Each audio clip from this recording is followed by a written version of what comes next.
Oh my goodness. It's Survivor. Oh my gosh. We're back so soon. Oh my god. Well. Hello, everyone. Welcome to the Cup TV, part of the Currently Unnamed Podcast Network, where we put the real and the tea in reality, and you can always come to us first to quench your thirst. I'm Logan Murphy. Say something gay. Gay. I currently am just drinking on some water. I had a lot of work today, and I am chronically dehydrated, so I will be chugging water throughout this entire episode, as I was watching our beautiful 2-hour premiere of Survivor 48. I cannot wait to talk about it. Love, love, love. And hey, everybody, it's good to be back in Fiji. I'm your girl, Lana, your resident evil diva. And I'm here to give the tea, spill the tea, and drink the tea because you know I love me some tea. I too am just drinking on some water because hydration is important.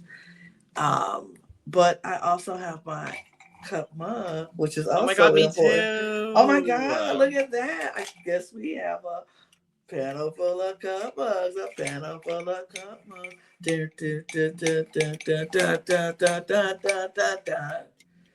My survivor. My survivor edition. Woo! And you can get your cup mug or any of our beautiful cup merch at lanagcreations.etsy.com. That link will be in the description below. And we do ship internationally and domestically, so there are no excuses. Unless your postal service is moving a little bit slow, and that's okay because a delay is never a deny. So it will get there when it gets there, but it will get there. So get your cup merch. Lana, we're back. It is Survivor 48. We just had a 2-hour premiere. I would have to say, from recent memory, one of my favorite premieres of the new era. I personally really enjoyed the premiere. I think it was a very, very strong premiere. A lot of twists, a lot of turns, a lot of iconic moments and lines already. This cast is fun. This cast is spicy already. Mm-hmm. It's a lot going on. It's a lot going on, and I'm excited. I'm excited about what is going to take place because this is one of the better premieres that I've seen in a long time. And I was like, this is a good start to season 48. So it only made me more excited to watch the rest of the season. And this cast is wild. And I mean, what a time to be alive where we have 4 episodes of Survivor in a week. Like, I appreciate you splitting your time between Samoa and Fiji currently. When I tell you I'm jet lagged. And jet lagged. Panama, is it? For Deal or No Deal Island? Is it Panama again? I think that they might be in Panama. It was last season, for season 1. I don't remember what it is for season 2. All I know is I've been on a plane more times than not. I just landed from Panama to get into Fiji, so period. Whew. Well, we're going to dive into this premiere, everything in between, and talk about everything and the first elimination of the season. But before we do that, make sure to subscribe, and please subscribe. We're on a mission over here to hit 1,000 subscribers by the end of the year because that will help us do a lot of really fun things over here on the channel. And quite honestly, Lana right here is working her ass off, putting out a ton of content over here for Survivor 48, Australian Survivor, Deal or No Deal Island. We are doing Project Runway. We are doing Traders, Challenge All-Stars. We've got Amazing Race starting next week, and we can't wait for Amazing Race. We've got our Survivor Amazing Race double back, and I am so excited. But we've got a lot of TV content coming out right now. So if you're a fan of any of those shows, or even if you're not a fan of any of those shows, subscribe anyway. Please. I mean, and we might be covering this new show on Netflix that I saw. I heard about that. It's grasping at my my intriguing heart. So we might cover that too. So might be throwing something else on the list to cover. So y'all might want to check us out. Yes, God. And then make sure to check out the description as well, where you can find all of our audio podcast links, as well as all 3 of our other YouTube channels, where we cover almost all things drag, Eurovision Song Contest, and WWE wrestling. And you can find our social media links. The merch link is down there as well, and our Patreon. We got a lot of fun Patreon content coming out. Maybe a Survivor 50 fan cast video. Maybe. So stay tuned for that, because that's going to be a whole lot of fun. Absolutely. But we are back. We are back. Yeah. It is Survivor 48. Let's pop up with our beautiful cast over here. Beautiful, beautiful, beautiful. Shout out, I will say, because I did not make this graphic myself, shout out to Reality TV Fan on Instagram and Twitter and all of the social medias. You do the damn work, and we appreciate you greatly for it. So thank you. Thank you, thank you, thank you, thank you, thank you. But yes, our beautiful cast, look how pretty they are. I have to say, no one disappointed in this episode.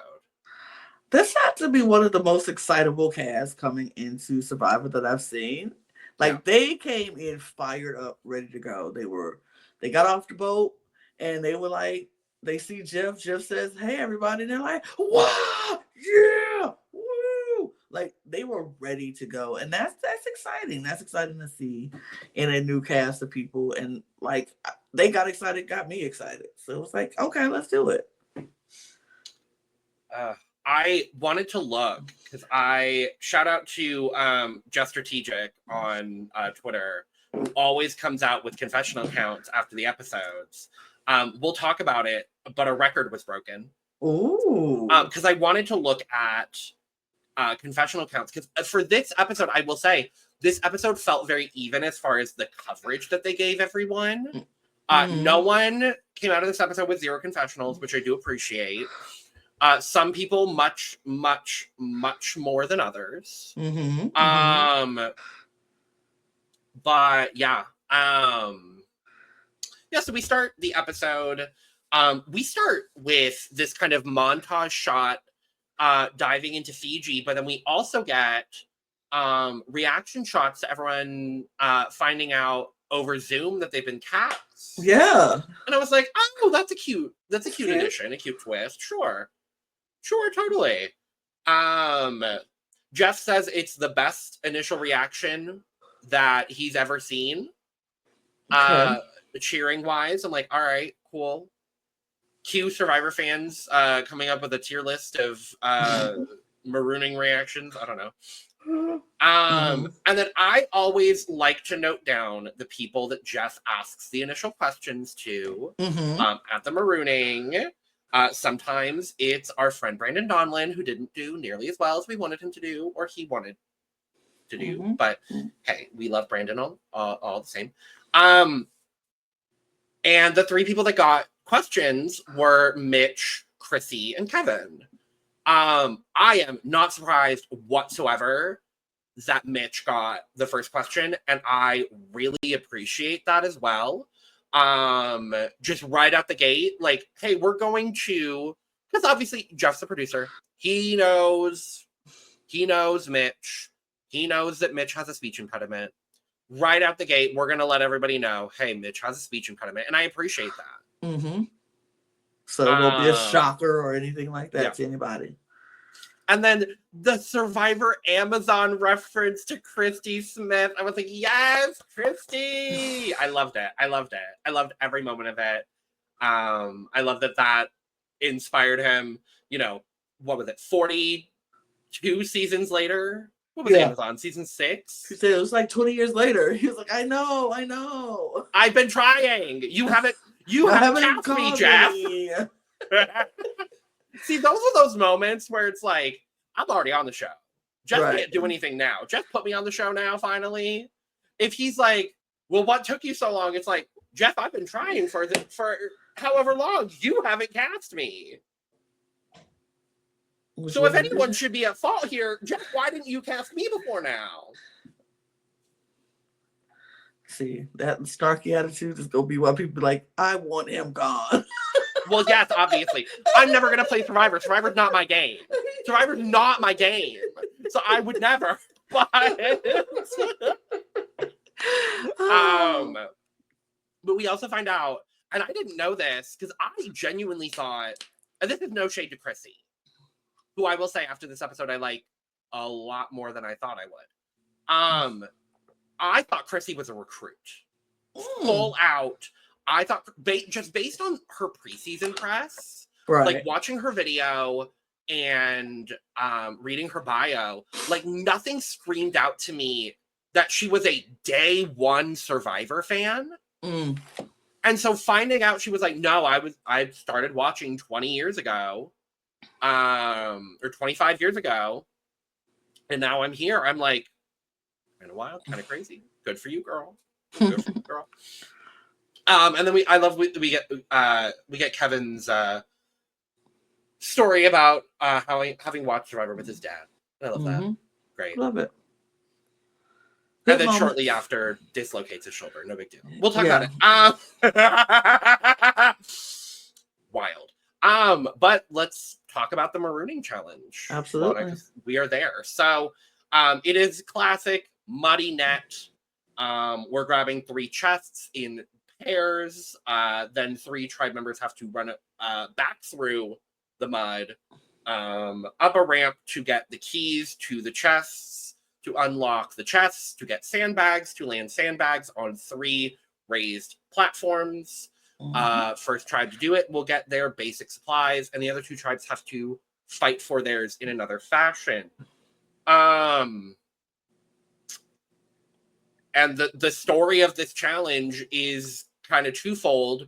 One being the dominance of one tribe, we'll talk about here shortly, but also Kevin getting injured, which then becomes a pretty serious part of his storyline throughout this entire episode. But from what we found out, thank God for Mike. Shout out to Mike Bloom. Thank God for Mike Bloom. Because we found out, thanks to Mike Bloom, oh no, he blacked out and dislocated his shoulder. And Dr. Joe had to come in and put his shoulder back in place. Like, he blacked out. And we're just, I mean, gloss over we're glossing over it. We're glossing over it. Look, I think Survivor has had so many injuries where people, I think if it was more serious and he was going to possibly be medevaced out of the game, they would have showed it. But I think I agree with that. I think knowing that he was fine and he's still going to be in the game, there's no point of grossing people out like, oh my God, this man's shoulder is dislocated and we have to pop it back in place and we're going to show you all of that. Like, no. But 20 years ago, they did it to Stephanie LaGrossa. But she did it to herself. She popped it back in place herself. True. She popped it back in herself. True. Like, True. Okay. So, True. And she didn't black out. I think it would have been a little bit jarring for the fans to see he actually blacked out, number one. Yeah. And then they had to pop it back in place. So I think they were like, if he stayed, we don't need to show that. What makes it interesting for me is like how different this is from, like, I think of the most recent other like marooning injury thing that happened, which was Bruce. Where they showed Bruce black out. And obviously it led to him getting medevac day 1. But the edit around Kevin in this episode after the injury is just really interesting. And I made sure to pay attention to the edit around Kevin. Because with not showing the injury, for me, the pure speculation. I know no spoilers, and I don't like being spoiled on Survivor. It is the one show I don't like being spoiled on. It makes me think that Kevin goes deep into this game. I mean, I think he does. I think from what we saw today, I think he has found himself in a really good spot, and I think he's going to go far in this game. But I also think the difference between his injury and like Bruce's injury, Bruce, there was no way you could not show he knocked his head against it, and we saw him do it, and the blood was pouring. So of course he blacked out. And they had to show it in slow motion. Of course, and so it's like, but I think with this, and like you said, Bruce went home. He got back right away. Kevin stayed. Kevin wasn't going home. The shoulder wizardry wasn't going to be something that kept him out of the game. So no point in showing it. And with the edit, like you said, I definitely think we'll be seeing Kevin around for a pretty long time. I think so. And I would like to see it because after this episode, I really like Kevin. I appreciate him. I do. I really do. But yeah, I mean, like I said, the dichotomy of the Kevin's injury and then literally just the absolute complete dominance of Loggy in this challenge, top to bottom, left, right, and center. Loggy dominated this challenge from the jump. Bianca, Eva, and Joe were able to like snatch those keys up, and then Star, Thomas, and Shaheen were able to land almost perfectly land those targets. Mm-hmm. Gorgeous performance. It was a gorgeous performance. Honestly, there was nothing else that they could have done that made it even better, except maybe somebody. If Thomas had landed on the first try, right, it would have made it better. But yeah. So yes, Loggy wins. They get their meager tribe supplies. Whatever. We'll come back to them. They go off. We then find out that both of the other tribes, in a different twist. I like this twist. Me too. In the words of Hannah Chada, this is a good twist. Good twist. Jeff lets the other two tribes know that they have to leave somebody behind to fight for their tribe supplies. No indication of what the challenge is. It could be physical, it could be mental, it could be, a variety of things. Mm-hmm. Siva picks Kyle, mm-hmm. which I think is a solid pick. Mm-hmm. And Vula picks Kevin, the man who just dislocated and relocated his shoulder. I mean, but he did kind of say, I want to do it to redeem myself. So I was like, I get it, but I wouldn't have done it. Like, I would have sent somebody else to do it. Like, send Justin. He would have been fine to do it. The man who dislocated... I mean, it would have ended up with the same outcome, probably. So, probably. So, it is what it is. But Kevin said he wants to go to redeem himself because he was out of the challenge and he didn't get to participate. So, yeah. Sure. Good. Sure. Go on you. So they go off on a boat. They get on a boat and they take them away. Yeah, so they go to what I think was called the fight for supplies. Yeah. Simply put. It's 1v1. So Kyle and Kevin are competing for their machete, pot, and flint. They have to retrieve all three of the materials. I almost said ingredients. That's not right. Not ingredients. Not ingredients. Not on the Food Network. Even though there were several Food Network ads while we were watching this. Yes, it was. Tournament of Champions. Very excited. Love that show. Might have to solo cover Tournament of Champions. You might not have to solo cover Tournament of Champions. Because I didn't know if there was going to be any interest, Lana. I do love me some Tournament of Champions. Okay, so we might have to cover Tournament of Champions, Lana. Maybe. If we have time. With what time? Literally with what time? So they have to grab a rope, and the rope will lead them to their machete, which we then find out later has a key to unlock it that is in a coconut, and you have to get the coconut open. With the machete. With the machete. The pot is up on some bamboo, and you just have to get all of the materials by whatever means necessary. Is literally the verbiage used. Mm-hmm. And then to get the key to unlock the flint, you have to pour enough water into your glass jug. Mind you, that's gonna let's keep that in mind. Glass jug. Pour water in there to get the key out to unlock the flint, and then you get to keep your tribe supplies, and the other tribe gets nothing. Nada. Zip. So this actually is a pretty back and forth challenge, and I really liked that. So Kevin pretty quickly understands the machete situation with the coconut, and he's going through it in a very methodical fashion.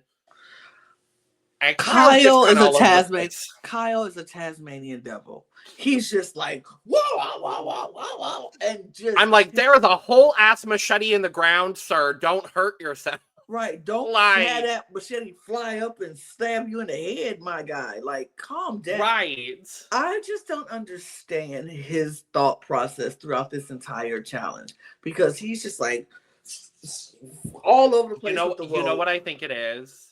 I think it was just pure adrenaline mixed with the fact that his tribe had already lost once.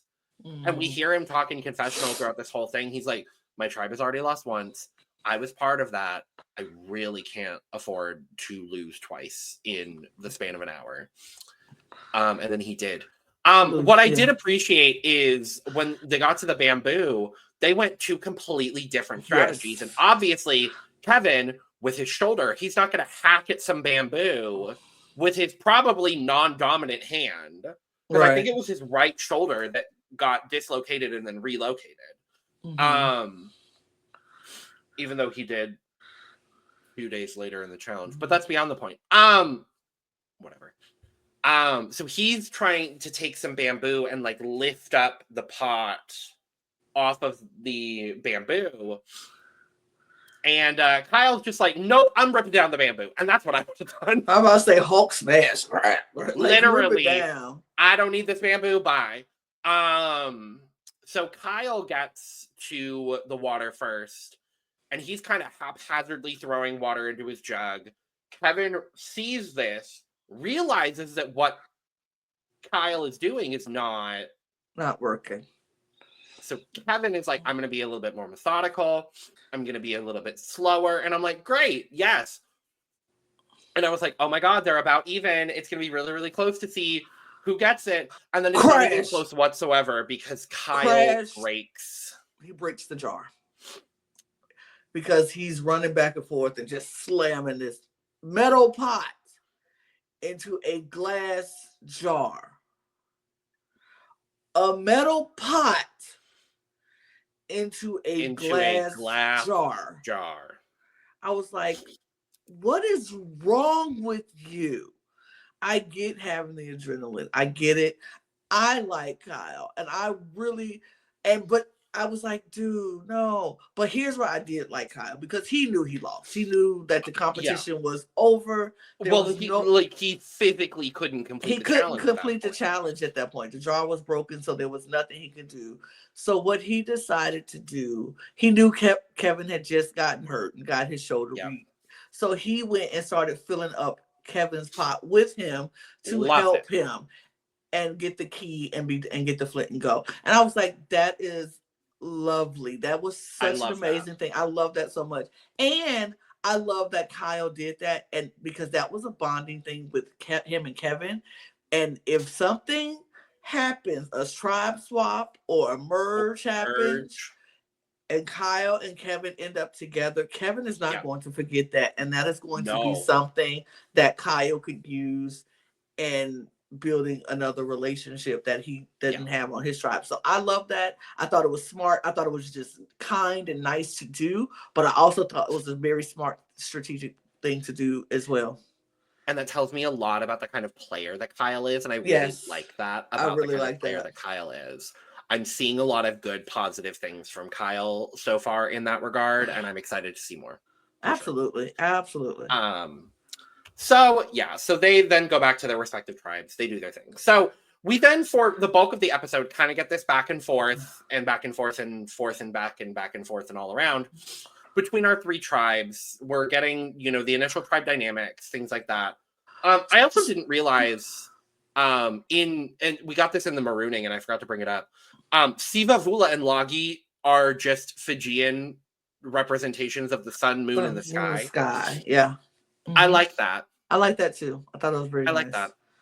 I like that. So, okay. So do we want to just talk about each tribe and go through each tribe and then go to the immunity? I think that's a smarter way to do it. Yeah, we could do the whole thing, because it was a lot. Like we said, it was a lot of back and forth between tribes or whatever. Yeah. And I just want to talk about one particular tribe at a time, and then we'll go to the immunity. I think that's just the best way to do it. I think the best way to start is then with Logie. Yes. Because they're all together the whole time. So yes. Logie gets to their camp. They're celebrating. They won the first challenge. We get a really emotional confessional from Shaheen talking about, like, it's crazy to be experiencing one of the best moments of your life while you're experiencing one of the best moments of your life. Right. Like that, like I can only imagine, like, as a super fan like we are, like, I can only imagine how cool that is. Yeah.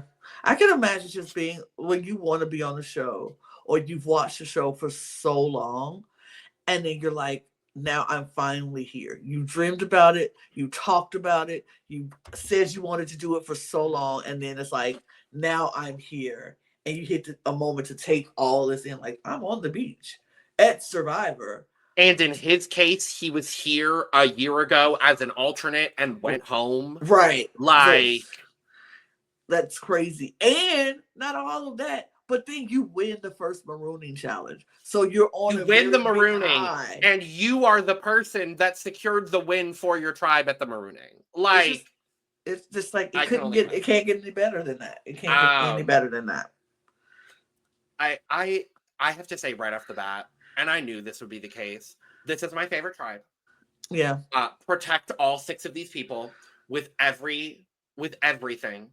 If this was the final 6, I would be thrilled. It's not going to be. But if this was the final 6, I would be thrilled. Mm-hmm. And immediately we see some very interesting social relationships forming.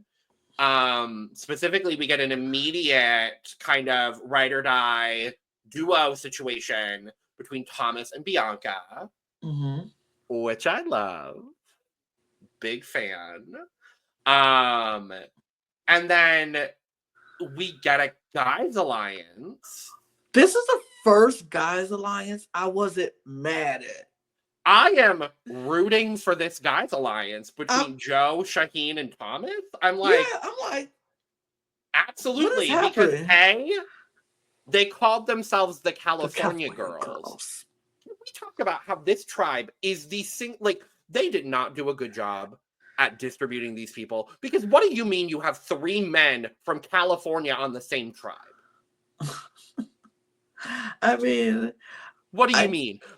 But then, not only that, they're all incredibly likable guys. Yeah.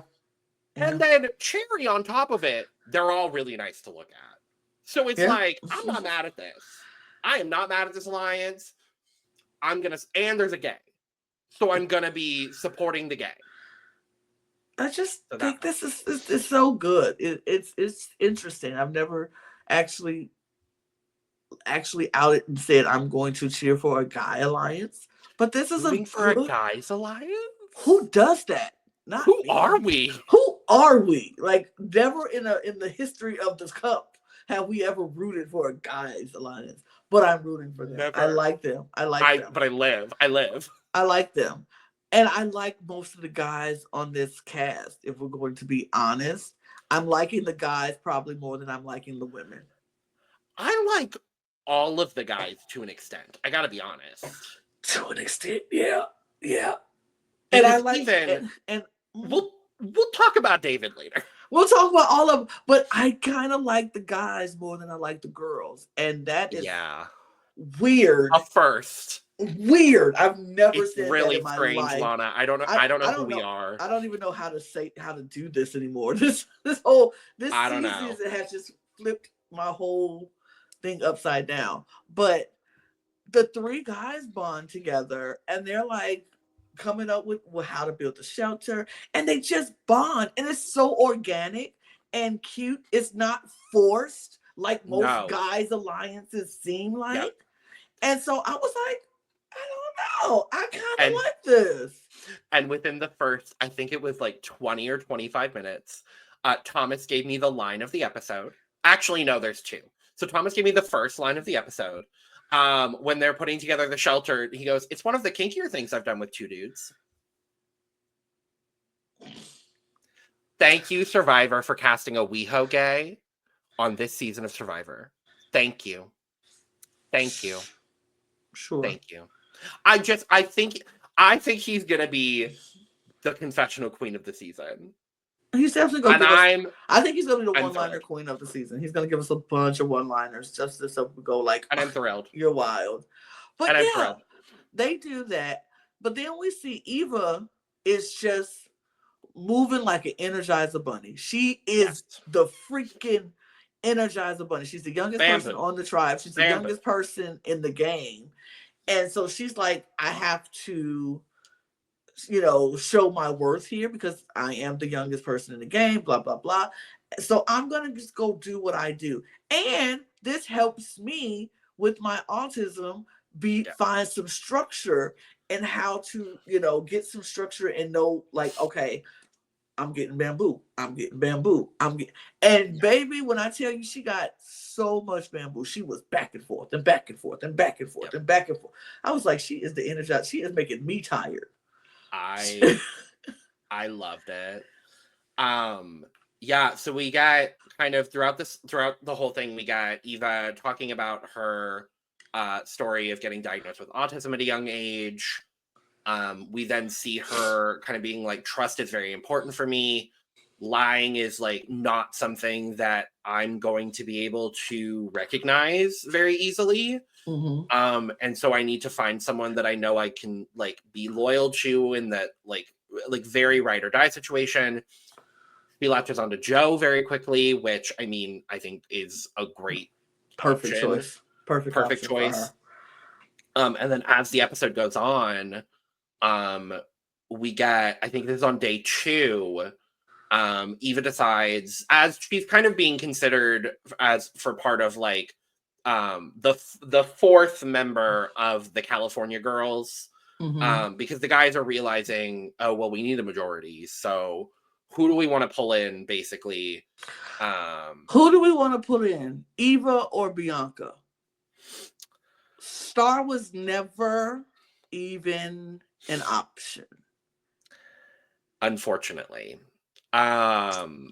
because Star is going off trying to find. This was before that even happened. No, it was after. They said that before. They showed like maybe the edit was crazy, but they showed. I have it written in order. And I have it that it was like, I have written down Star goes off on her own to find advantages. And then there's a conversation between the 3 guys talking about who they should bring in between Bianca and Eva. And there was a conversation as part of the Star going off on her own situation where everyone was kind of a little bit wary of Star because she was going off on her own for a while trying to find advantages. And ultimately her search doesn't end up, she doesn't end up finding anything in this episode. I think she's onto something potentially for next episode, and I hope she is. I hope so. That's where I had it in my notes. I could still be wrong. You're probably right. But I think it just comes down to the going off on her own. We know Star isn't the most knowledgeable on Survivor, so I understand it. It doesn't look great from people that are fans of Survivor in the game. I see where they're coming from. I don't love that it ended up being Star because I really like Star and I don't want Star to be in any sort of danger. Right. I see where you're seeing things for sure though. No, I mean, and that's not where I was going with it. I just hate it. No, because honestly, sometimes you just don't. It is what it is. She did make the mistake of just going off and not with people. And I didn't see her making efforts to be very social with people. But I didn't see them making any effort to be social with her either. But that's just what we don't see. Maybe we're not seeing some things. I don't know. But they did not show her talking to a lot of the people, and they did not show a lot of people talking to her. So I'm kind of like, if she's on her own and nobody's talking to her, what do y'all expect her to do? just sit there and in the middle of y'all while y'all talking around her. And so that's my situation. It has nothing to do with who she is and what I like and who I support, because I support everybody Black, period. And that's just it. But I don't think she did herself any favors in this episode by unfortunately doing that. And I don't think they made any effort to try to include her anyway. So I think they made their mind up about her before, and they didn't want to work with her before. I think you definitely could be right there. Just based on what we know from Ponderosa as well, I definitely think you're pretty spot on there. Which is unfortunate. Hopefully she finds something that can turn it around and get herself integrated a little bit better. I hope so too. But we go back to Eva trying to be a little bit more comfortable in the game, not wanting to tell everyone in her tribe about the fact that she has autism, because it can be used against her, and I think that I think she's genius for that, truthfully. So she decides to tell Joe specifically about the fact that she has autism, the fact that she gets very overstimulated in a lot of situations. Like basically just like, hey, here's what happens. Here's what I would really appreciate from you, just like on a human to human level. Here's what I would really appreciate from you when these things happen. Right. I loved this. I really like, and as I've talked a little bit about it so far in the coverage that we've done, but I am very newly on a journey figuring out where I may be on the autism spectrum myself. Seeing this, I felt so seen in just a lot of the things that Eva was talking about, with just like being overstimulated, like having to hyper focus on certain things in order to get tasks done because it just makes it easier.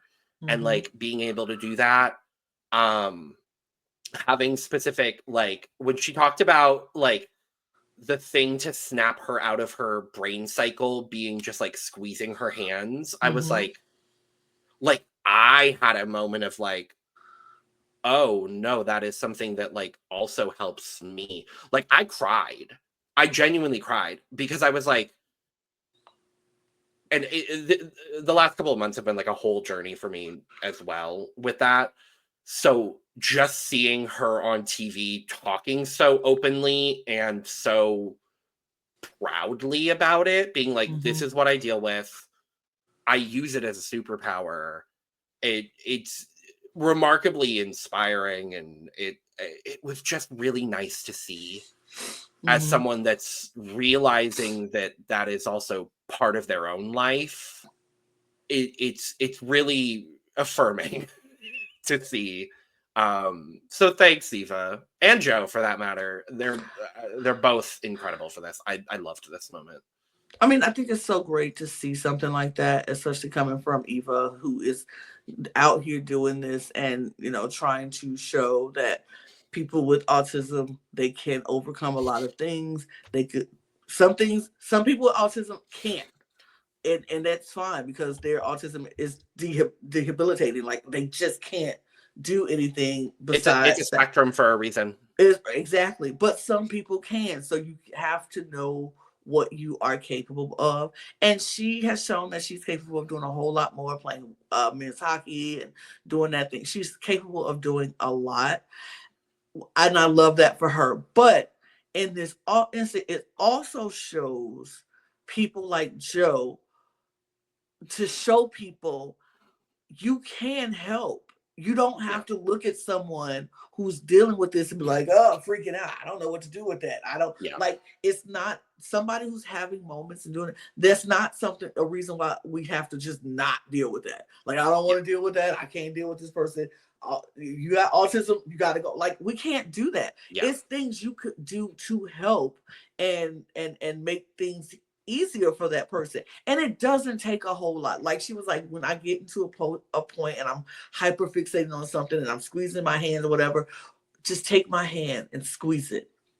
take my hand and squeeze it. That grounds me, that centers Yep. me, and it lets me get, and that's something people could do. We'd have to show each other some sympathy and some empathy and be willing to help people. And the fact that she felt that trust with Joe right away and was able to share this with him, and he was able to receive it and take it like, I got you. She is mine. Like, he turned into Daddy Joe in that moment. And she was Eva was his daughter.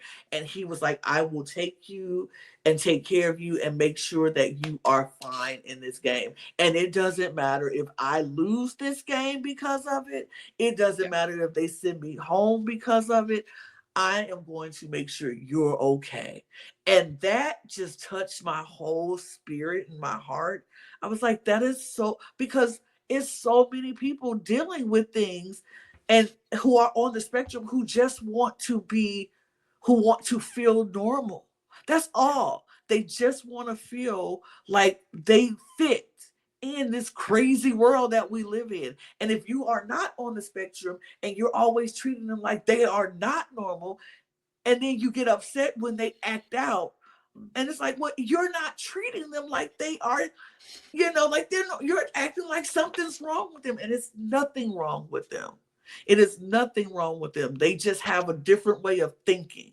And so you sometimes, if you are quote unquote normal, whatever that is, neurotypical, one could say, whatever,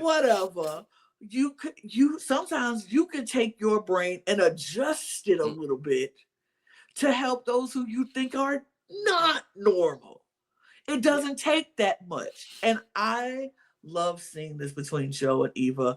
I was like, that moment made my heart smile. That moment made me just see compassion in this world, and that there are compassionate people. And Joe just shot up to the top of my list of one of my favorite people on this season. Eva, I didn't have a lot of high hopes for her because I didn't know about her, and I heard some of the stuff that I heard preseason. I was like nervous about her, but I think she's going to be great. I think she's going to be great. And I can't wait to see this journey play out. And I hope it would be chef's kiss if they make it to the end together. Right. That would be so poetic.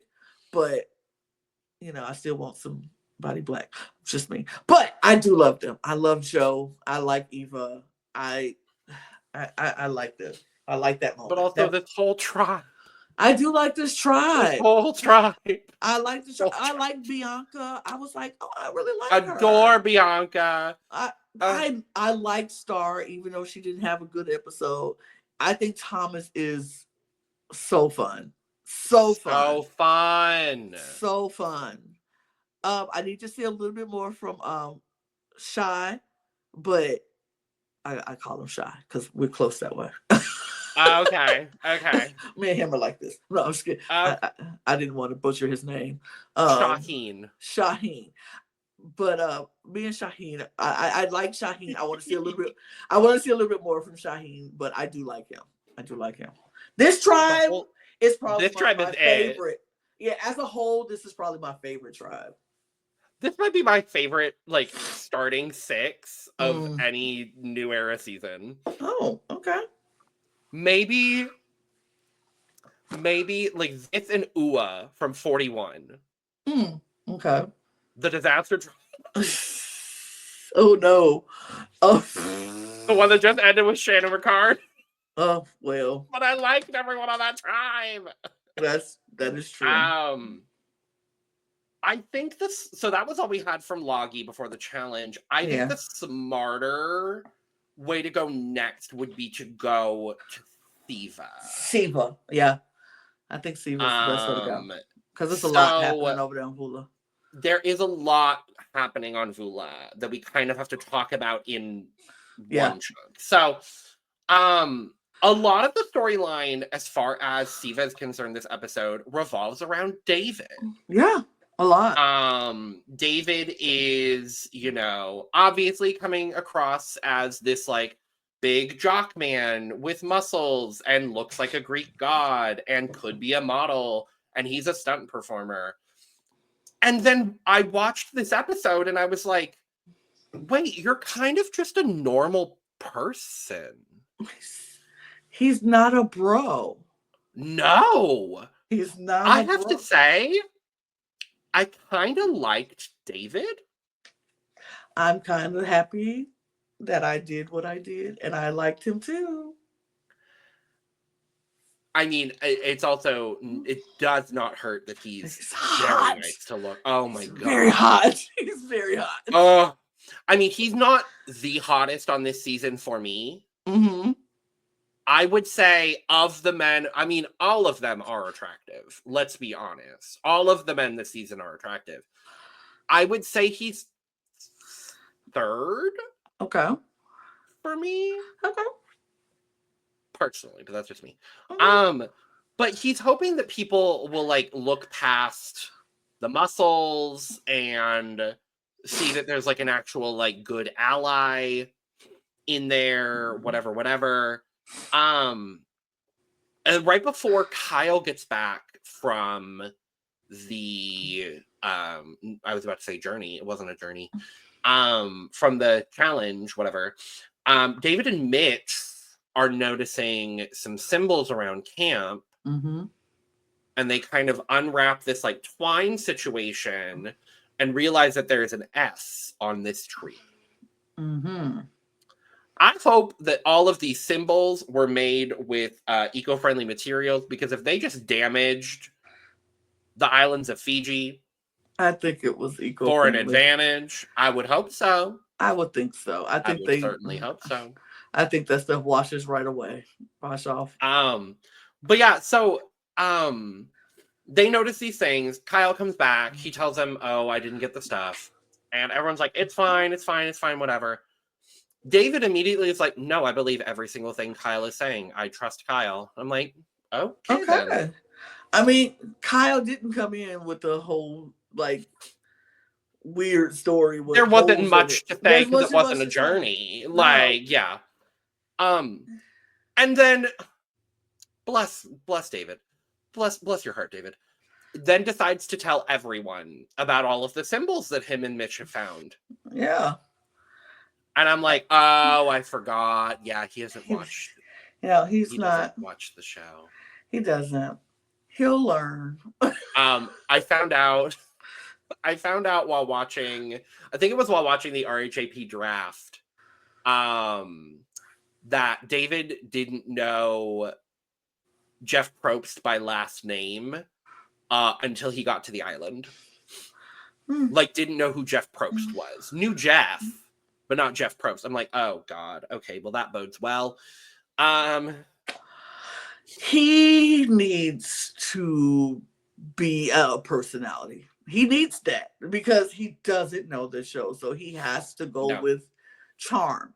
And boy, is he charming. He has charm out the wazoo, honey. He is full of charismatic, full of charm, full of just personality, and he's not afraid to show it to anybody. No. And it's not even bad. Like, he's actually really, like, surprisingly sweet. For once, did Survivor cast 9 non-toxic men? I mean, I'm sure we're going to get to a point where some of them do some things that get on our nerves. But like, not toxic, like, women go stand over there. Let us men have it. You know what I mean? Right. Wild. Huh? Wild. Huh? Wild. But he did talk. Go ahead. That's where I was heading. He talks about how you can learn a lot about someone through three different qualities. Mm-hmm. What car they drive, their favorite movie, and how they like their steak. Mm-hmm. And he has some interesting answers that I didn't think. Drives a 4Runner. Okay. His favorite movie is Notting Hill. And he eats his steak medium rare. That I knew. I'm like, yeah, he looks like a medium rare guy. Notting Hill. Notting Hill is what got me. I was like, that honestly notched him up a couple more places on my ranking. I'm not even gonna lie to you. The fact that this man said he's a huge rom-com guy, like he's a sappy romantic dude, and he's just like, but you are every woman's dream right now. You're literally hot. Like you're hot. And you will sit there and let me pick the rom-com movie, or you will pick a rom-com movie and sit there and enjoy it with me instead of an occupation stunt performer. Man. Like, how hot is that job? Like, my man is a stunt man, girl. Who watches rom-coms? Who's a romantic sappy? Probably bring you flowers on a Tuesday just because it's Tuesday. And we'll sit there and watch. We'll have dinner sitting on the couch with his arm around me watching Notting Hill. And drinks a lot of chocolate milk. Don't like water. I don't like water either, so that's fine. I get it. Who loves water other than Chrissy? Right. Who loves water? Who actually loves water? I like water, but if I could have something other than water, I'm picking that first. Let's be honest. We also got from this tribe a really, really cool moment where Kyle and Camilla are realizing how many similarities they have. They both love the movie Holes. And they're both Guyanese. Yeah. But then we had some medium well hate on the steak because Charity I like my steak medium well. And they were like, medium well? Who eats steak like that? You're a psychopath. Kyle said anyone who eats steak medium well is a psychopath. And to that, I'm going to look into this camera with Lana and say, I guess we're psychopaths. I guess Lana. I'm a psychopath because medium to medium well is how I like my steak. Exactly. If there was a degree between medium and medium well, that is exactly how I like my steak. Period. And I also don't eat steak. Like steak is not my. I mean, love steak. I would rather have chicken, fish, or a burger before I'm having a steak. Oh, I love steak. So. I'm a steak. I'll eat steak before a burger and before, a burger. But I like chicken before a steak. So, but I love steak, especially a really good steak. But it has to be medium to medium well. I don't want to see a whole lot of pink in my steak. I just don't. I don't need my cow mooing it. Mooing at me. Absolutely not. No, thank you. So Kyle, that was a point against you, Kyle. I'm like, not too much, Kyle. Not too much.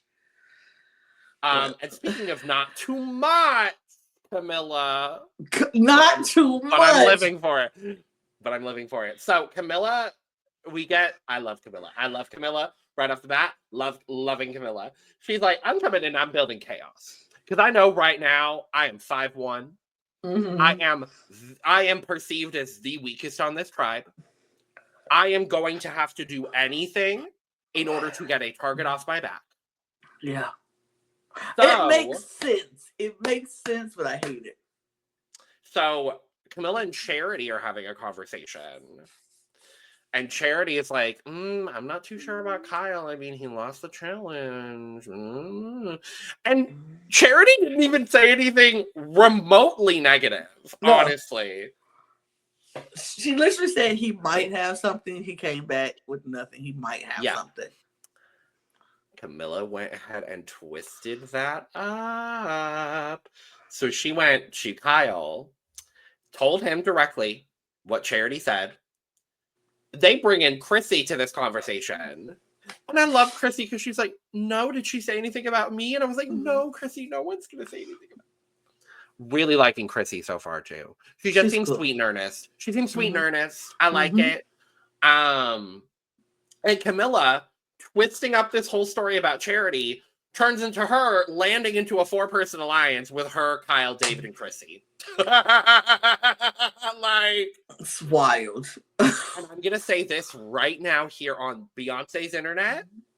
This for me is giving Reba remix. Yeah. Reba 4 remix. 100%. And honestly, I could see this four actually making it to the swap or the merge, whatever happens first.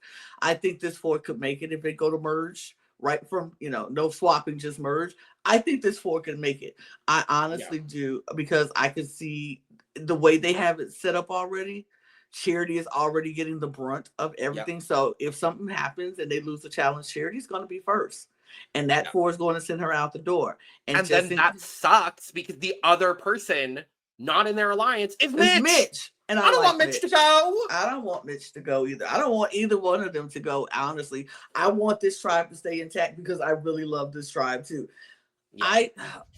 It's crazy because as much as I like all these people, the only tribe that I want to see people go from is the Vula tribe. The Vulva. Well, I tried to just skip past it and go on. You didn't have to say anything, Logan. Jeez, why don't you always call out my mistakes? I was trying to. Well, speaking of vulva, it certainly is the women causing the drama over here on Vula. I hate you. It's a good segue, Lana. Give me that. Power to the vulva, okay? I mean, the vulva is a very powerful thing. So let's be honest. They certainly are, and I will not disrespect the vulva. Period. Not for me, but I will not disrespect the vulva. Please don't. Yeah, let's talk about Vula here because they're all over the place, baby. They are all over the place, and by they I mean Mary, Say, and Stephanie. Yeah. The men of this tribe are just like, we just chilling. Even keel. Kevin dislocated his shoulder and then it got popped back into place. So Justin, he's trying to chill as hell. Chill. Cedric, couldn't get up the ramp in the first challenge, but whatever. It's okay. Okay. He's 45 years old. Who expects him to jump up a ramp like that? I'm not. Why did we? Oh, we sent him because Kevin couldn't do it. I guess that makes sense. That makes sense.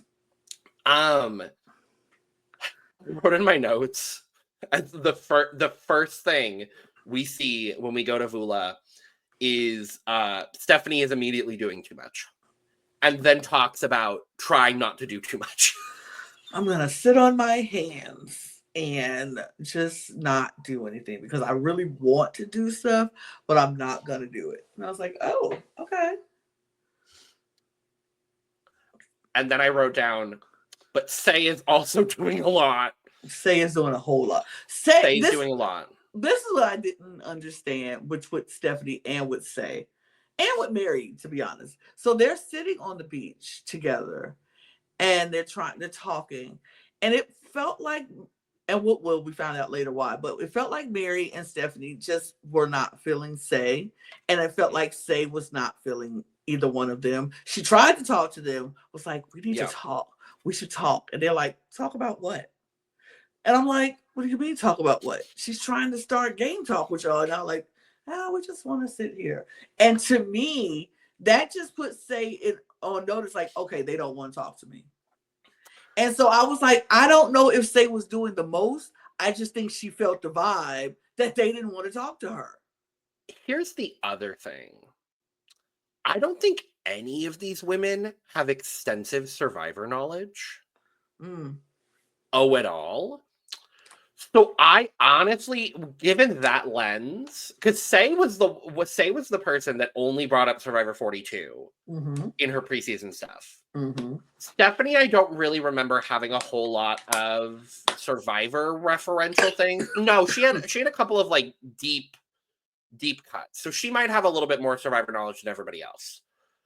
Mary, I don't think has a whole lot of knowledge. So they're all coming at it from a different perspective. I understand the way that they all went about it. Honestly, I understand Say going, okay, I need to establish something immediately because of the speech we got from Jeff at the Marooning. You need to swing, and it's better to swing and miss than to not swing at all. I get that. She then referred to Stephanie and Mary as these hoochie mama girls. Baby, when she said hoochie mamas, I said, Say, how old are you? How old are 30, I believe. That's about okay. She's definitely been around some folks in my age and older because what you referring to folks as hoochie mamas for? Right? Oh, I live for it. I live for say. I live for say. When she said, I was like, "Not hoochie mamas, girl," but I loved it. I do also love after Kevin comes back with the pot, machete, and the flint. It's Mary who makes the fire for the first time, having never made fire before. Good for you, girl. And just do it. She gave us another great line in this episode going, I feel like people in the new era don't give a fuck about making fire. And I'm like, yeah. Mm-hmm. So she's like, I gotta establish my relationships immediately. And she goes immediately to Kevin. Mm-hmm. Love this duo. Love it. Love the duo. Wonder why she felt comfortable talking to Kevin. Oh no, I love it. I hope I would like to see the several Asian contestants we have on this season make it deep. Please, for the love of God. Please, for the love of God. Absolutely. Please, for the love of God. And that's we have two of them on the same tribe. Please. Please. Please. I was like, I wonder why you felt so close to Kevin and not say, but I get it. And I understand it because it makes sense. And I want them to succeed. I want Mary to go far because a lot of people are counting her out as an early out because she's so small and so petite.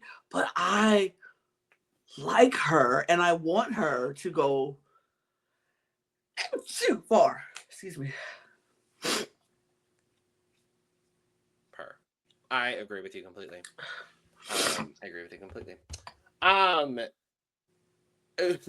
Skipping around then to the other moments. Steph, we get Steph saying Say is a confident woman of action, and I like that. I like that description. This is where Say goes and finds the beware advantage. She does. Of course she takes it because of course she does. She does. And it's a puzzle lock cryptogram extravaganza palooza. Baby, the 7 stages of grief that this woman went through with this beware advantage over the course of several days. She experienced loss, sadness, depression, anger, jubilance, and acceptance, right back around to breaking down crying in front of Cedric. Here's the thing. This is so funny because usually I'm like, oh no, puzzles like this will drive me crazy. Or puzzles, my brain doesn't work that way. When I saw that, I was like, that's what I could do. I wouldn't have color coordinated. It's literally, I don't have to tell anybody. I can just go do it and just go walking around looking for the symbol. I was like, I could, like, it would have took me a minute to figure out what this meant. Yeah. But if the second I saw a symbol, I would have been like, what sent me to the moon and beyond, Lana, was when she was walking around finding the symbols. And she was like, oh, I thought those were just the streets around here. Streets around here. Fish Road, girl. What she said, fish. I protect Say at all costs. Protect Say. And then line of the episode. She's wandering around, tears in her eyes. This is about the 15th time that she has told us that she is prepared to give up in this episode. And she's wandering around trying to find these symbols. She's like, I was about to give up, but then the spirit told me that I just needed to keep going. The way we got this anecdote several times this episode. But then she sees one symbol and she's just wandering around for 15 seconds just saying, Red Eagle Hawk. Red Eagle Hawk. Red Eagle Hawk. Red Eagle Hawk. Oh my God. Baby, the ancestors. Red Eagle Hawk. the ancestors was speaking to her and was pushing her in the direction of Red Eagle Hawk, and she was like, "I just gotta find one more Red Eagle Hawk, one more Red Eagle Hawk, pink dolphin. That's it." Oh my God! And like, it was so crazy because when she had the letters, and she spelled them out, I instantly was like, "Listen." Oh, I didn't get it. Oh, I got it the second she called. I'm usually really good at unscrambling letter things, but I couldn't see it in front of me really well. So if I see it visually, then I can usually get it. When she called out the letters and I was like, "Listen." And so when Cedric came and wrote it in the sand, he was like, "Listen." I was like, "I knew it." I love that for me because, puzzles just ain't my thing like that. My brain don't work that fast no more. But I got it. And I was like, this is the one I actually could have done. And I really love that they are doing this for this season instead of what they did last season, making them do all those different. I hated that last season. The boxes were a cute gimmick. It was just the inside. There was more boxes. Never do it again. Never do that. I like that. I liked that as a one-off twist. I like this as a one-off twist. Yeah. And I like that they're like, this is now what, 3 or 4 seasons now. We're making the Beware Advantage something different. Yes. I really, really appreciate it. Same premise, same risk, but the reward, the risks that you have to take in order to do it are so vastly different now. And I mean, even looking at last season, things were so different. I mean, look at Sue with the whole paint situation. Yeah. Like, that in itself was so unique. Yeah. I really appreciate it. Does really seem like the Survivor team took on that a lot of people after 4 seasons in the new era were like, y'all need to do something else. Right. Like, y'all need to revamp this. And so far, 4 more new era seasons, and they have done that. And I really appreciate that. Yeah. I'm impressed. Good. I'm impressed. But she got her idol, and everybody in her alliance knows about it. So that's Justin, Kevin, and Cedric. They all know she has it. The only 2 people on that tribe who doesn't is Mary and Stephanie. Yeah. Let's talk about the challenge. This is where the challenge We are at the challenge. And it's a good old classic. Obstacle puzzle. Woo! A classic. We got to go through some very tight, constricting, very claustrophobic netting. We go up the net and down the net. Up the net, through the net. We then have to chop down a mask. Yes. Get a key. Unlock. Get the things. Unlock it. Get your handles. Put it in the sled. Pull the sled. Lift the sled. Pull it again. Lift it again. Pull the sled up the ramp. Unload the sled with all the puzzle pieces and make a puzzle logo. Logo puzzle. Yay, logo puzzle. This was pretty back and forth for a little bit. Loggy is a fucking unit. They're beasts. All of them. Unit. There was no catching Loggy in this challenge. Again, no. The dominance of Loggy in these first 2 challenges that we saw, it's crazy. And it reminds us of the other tribe last season who was just, they didn't lose over Hunter and them. Was that them? Hunter? No. The Hunter's 2 seasons ago. That Hunter and Tevin and 3 seasons ago. Was that 3? Or was that 2? I thought that was 3. There was 2. Hunter? Oh, Hunter, 2. Yeah. 46. That was 46. Yeah, Hunter and Tevin and that yellow tribe. They was eating it up. Yeah. But Loggy is killing. They are killing. Oh, the tribe last season. That one tribe. That one tribe with the people. Mm-hmm. That one tribe with the people that did the thing. Tuku, the blue one. That'd be the one. Mm-hmm. With Gabe and Kyle and Caroline and Sue. That'd be the one. And Tiana and TK. Mm-hmm, that one. That'd be the one who didn't lose. They lost once. Yep, and they lost 2K. TK. Yep. They sure did. Yep, they lost once, but Lockheed was moving through this like you said, a well-oiled machine. They just got up there, they got that sled up that thing, and they was gone.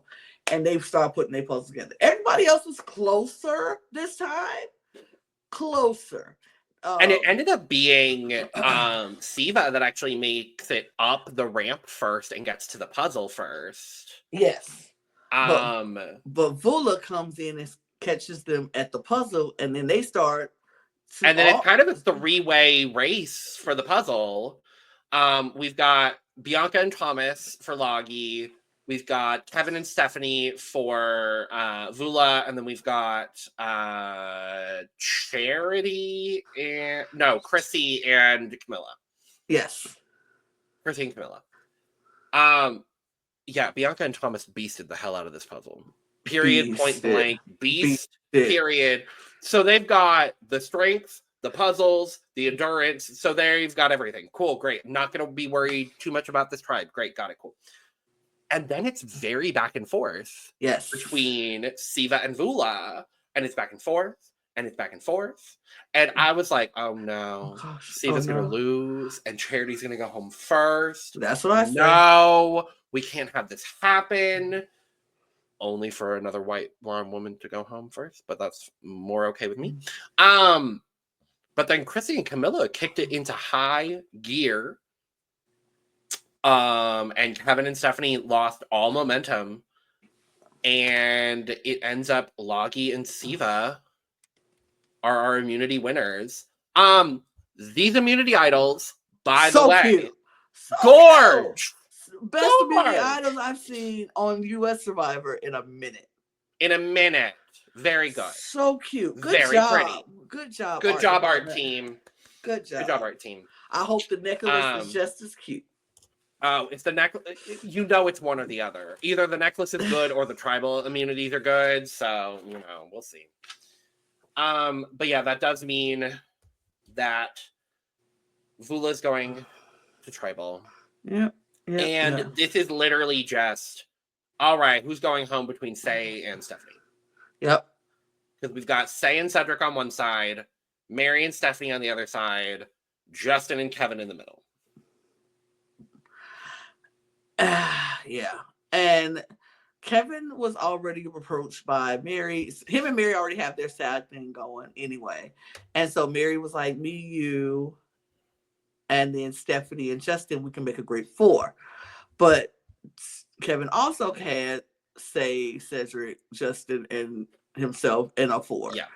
And so now it was like, both of them were like, what do we do? Where do we go? How do we do this? Stephanie comes in apologizing like crazy, like, I'm so sorry, y'all. This is my fault. Yeah. I know I apologize. Say was not having any of it. She was like, whatever, she got to go. I don't care. Kevin was like, but I was on the puzzle too. And nobody's saying I have to go. It is what it is. She was like, yeah, we like it. It's fine, baby. You relocated your shoulder, and won us supplies. You're good. Right. You're good. I do love that Kevin was like, as long as it's not me, I don't really care who it is. And I was like, you better employ that Sandra Diaz Twine strategy. Absolutely. Anyone but me. But then Kevin and Justin goes off and they start talking. They start thinking, Say is kind of dangerous right now. We know she has this idol. Yep. But the idol isn't us. It's not ours. It's hers. It's hers. And so it wouldn't be so bad to get her out of this game right now, would it? And I think they're struggling because they know Say has the idol. They know it's, a power that she has in this. She is kind of dangerous right now, but they also know she's not a danger to them because she wants to work with them and she's not trying to come for them. And so it's kind of like, do we take her out now and just tell Cedric, and that brings Cedric closer to us? Or does he think he's no longer a part of the alliance that we had and we go work with Mary and Stephanie? Is that worth it, working with Mary and Stephanie at this point? Yeah. Or so they're in the inner turmoil right now. And so And I honestly could have seen them go either way with this. Honestly. I don't necessarily think there was a bad direction for the two of them to go. Honestly, if I'm Justin and Kevin, I see both sides of it. It's like Stephanie and Mary are not necessarily going to be the strongest people in challenges. As we saw, Stephanie kind of floundered when it came to this puzzle. She didn't really do that well in the marooning challenge either, and neither really did Mary necessarily. And then on the flip side of that, Say is already a very dangerous player. She seems to be at least putting herself in the driver's seat of the tribe. So, like you said, she's got this idol. It's not our idol, it's hers, but we know about it. We have that information. Do we use that information now, or do we use that information down the road? Right. I think ultimately the decision they made is probably the best decision that they could have made. Yeah, going into tribal, we had no idea where it was going to go because it was just like we didn't know how this was going to play out. So let's go to tribal. Where before we got kind of this very spicy back and forth, it was spicy. Tribal spicy. Yes, but we got a really eloquently said line from Mary, which I love. The question from Jeff is about trust, and Mary is like, "Well, at tribal, trust is built, strengthened, or shattered." And I was like, "Very true." Okay, come on, Mary. All right, Mary, go off, Mary. I mean, this is where you earn the trust. If you have it, you will have it. If you don't, this is where you find out you don't. And then we just get Faye and Stephanie going back and forth and back and forth. Spicy. It was spicy. Stephanie was talking about air signs and how, it's 3 of them on this tribe. And so Jeff was like, what is it? I think 8 of them on this season alone. This season is going to be chaos for that reason alone. And Jeff was like, what does that even mean? And Cedric was like, thank you. I have no idea what that even is. And she's like, I mean, air signs are great communicators, but we could be very indecisive. And I was like, oh, okay. And so Say gives the biggest eye roll I've ever seen. Just like, oh my God. And so Jeff was like, Say, you could not have been more expressive in that moment. She was like, I'm trying to work on that, Jeff. I'm trying to work on it. She's like, he said, well, what does that mean? He's like, because I like it. And she's like, I mean, that's probably why I never get along with other air signs, because of the indecisiveness. I like people that knows what they want to do. It could be like she was going in about how she just doesn't like people who don't want to play the game. She wants people who's not just sitting there looking at the stars and who wants to play the game. And in this moment, I was like, oh, Say. Can you see? You're probably going home, girl. Right. I was like, Say no, because I was like, say less, say less. Say nothing else. Because Say we can't play the game the same as everybody else play the game. And so I need you to say a little bit less in this moment because you have power that you could use. We just don't need you to use it right now. And I was like, but you might have to, girl. Because the way her and Stephanie was going back and forth with each other, the more I thought I saw Justin and Kevin kind of be like, yeah, no, I don't want to work with that. And even Cedric. Yeah. Even Cedric. We got kind of a side-eye moment from Cedric being like, girl, shut up. Like, it was a moment of, girl, be quiet. Like, he might have to pull her aside, like, girl. Sis, I'll let you. You doing way too much for this game, and we can't play like they play. Yeah, I'm intrigued to see what the post-tribal discussions are going to be like next week. I'm very, very intrigued. But we get the vote, and it is 4-1. Yes, it's 4-1. 5 votes. Look. Huh. And you know what? Steph played her shot in the dark, And Say clocked it too. I was like, yes. She was like, Stephanie played her shot in the dark. I just feel the energy. I was like, oh. And then she did. She did. And in that moment, I was like, oh, where's this going to go? But she was not safe. Not safe. And I was like, Say, use your idol. Say, use your idol. Use the idol. Say. But she sat back. She sat back, and I was like, oh, God, no. Oh, God, she'll go home with an idol in her pocket. Surprisingly, she does not go home with an idol in her pocket. And Stephanie is the first person voted out of Survivor 48. So with that, bye, Stephanie. Bye, girl. She seems very sweet, very lovely, very, very sweet and lovely. But, you know, yeah. For me, I wasn't that. She wasn't that high up on my ranking for me, personally. She wasn't on mine either. So, but I thought she was a lovely woman, but just not for me. For be like, she was probably the person I was most ready to lose. Yeah. If I was going to lose someone this round, it probably would have been her. Yeah. But with that, in this episode, there is a record that has been broken, Lana. I don't know if you saw. Mm-hmm. Say has broken the record for single episode confessional count. Word, Say. And you know who she took the record from? Who's that? Tony. Period. He only did even nothing. Better. Yeah, Say had 21 confessionals in this episode. Say had a lot to say. She did.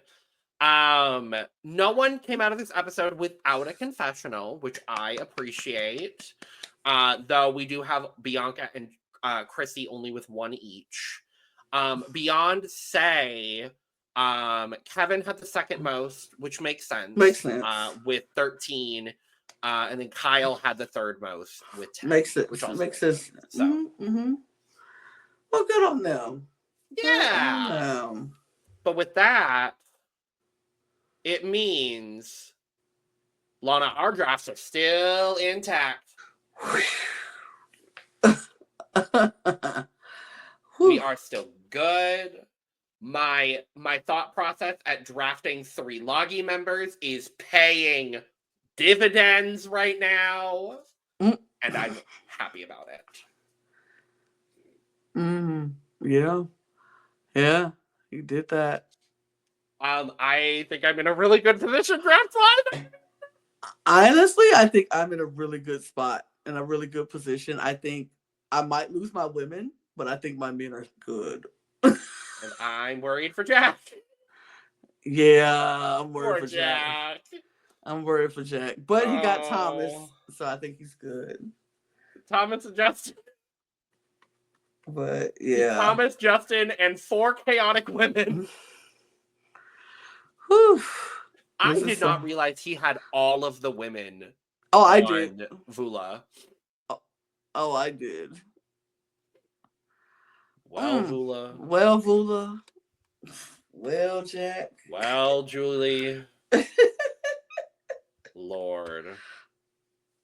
Well, and then next week, there's backstabbing, betrayals, and more shirtless Shaheen, and I am thankful for that. Yay! But overall, Lana, a great start to this season. Great start. I enjoyed it. Great start to the season. This premiere was very great, very good, and I enjoyed it. So I'm excited for next week. Yay! Well, we will be back next week. Same-ish time, same place, same us. To talk about episode 2 of Survivor 48. In the meantime, if you need more Survivor, don't worry. We are covering 3 episodes of Australian Survivor Brains vs. Brawn 2 every single week here as well. Our beautiful panel is covering every single episode over here on the Cup TV, as well as Deal or No Deal Island, Traders US, which is slowly ramping down. I think we've got 2 more weeks. 2 more episodes. This week and next week. Yep. We are also covering Project Runway. We are covering Amazing Race starting next week as well, so stay tuned for our Amazing Race recaps. And a whole bunch of other fun content over on all 4 of our channels. So make sure to subscribe if you've not already. If you made it through this video and you have not subscribed yet, please do it. Please, thanks. You clearly like us enough to sit through almost an hour and a half talking, so thanks. Appreciate it. But in all reality, it helps us do some more fun, cool things over here on this channel. So, yeah, thanks. Appreciate it. Make sure to check out the description below as well, where you can find all of our audio podcast links, the links to our other channels, our Patreon, our social media, and where you can get your merch, including but not limited to cup mug. With all that being said, we are going to go ahead and get out of here. So, cheers, Lana. Cheers, Logan. Woo! Bye. Bye.